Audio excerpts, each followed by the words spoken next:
Nagbabalak ka bang kumuha ng insurance pero hindi mo alam kung saan ka magsisimula? Kung ano ba yung dapat mong kunin na insurance? At kung magkano yung insurance coverage na dapat mong kunin?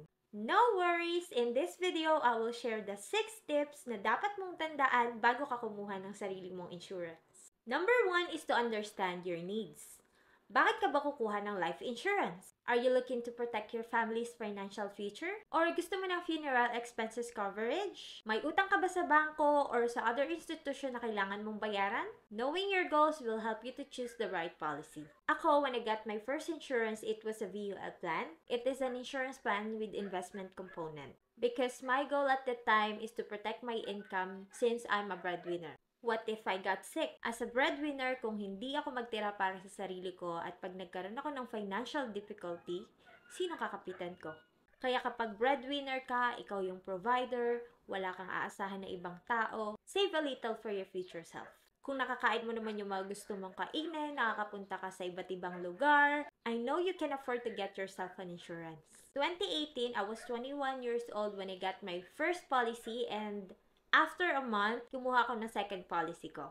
So, both of them are VULs. Yung isa, 5 years to pay. Yung isa naman is regular payment term. As long as you're working, don't stop saving for your future. Kasi, what if dumating yung time na hindi mo na kayang mag-save? Number 2 is to research the different types of insurances. You can get pure insurance, insurance with investments, or insurance with guaranteed cash values and dividends. You can pay it in 10 years, 15 years, 20 years, or regular pay.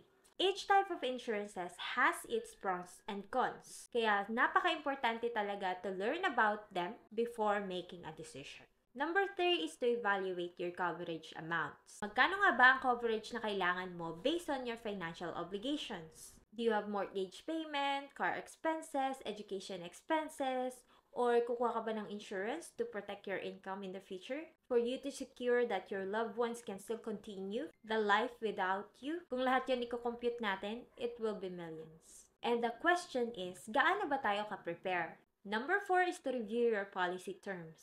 Of course, kung kukuha ka ng insurance, dapat naiintindihan mo lahat ng nasa policy mo. You should pay attention to details like exclusions, limitations, and any fine prints that may affect your coverage. Number 5 is to consult a professional. Kung may bala ka na talagang kumuha at hindi ka sigurado kung ano talaga yung kukunin mo, please consider consulting with a licensed financial advisor to help you choose and understand your needs. Because we can provide personalized guidance for you based on your needs and circumstances. Once you get your own insurance policy, number 6 tip is to review your policy regularly. Napaka-importante na i-review natin yung policy natin at least every 5 years. Kasi every stage of life, nababago yung priorities natin, tumataas yung financial obligation natin, at may insurance coverage ka sa policy mo na pwede mong tanggalin or idagdag. Ginagawa natin to ensure that your policy continues to meet your evolving needs. So I hope that this guide has been helpful for you.